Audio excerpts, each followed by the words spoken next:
13 aprile 1970, ore 21:08.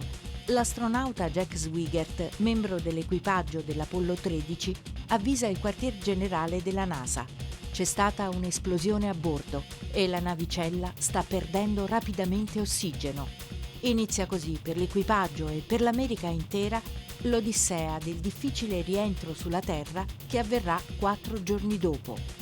L'Apollo 13, che avrebbe dovuto essere la terza missione spaziale con sbarco sulla Luna, passa in realtà alla storia per questo gravissimo incidente che ha rischiato di compromettere la vita dei 3 astronauti.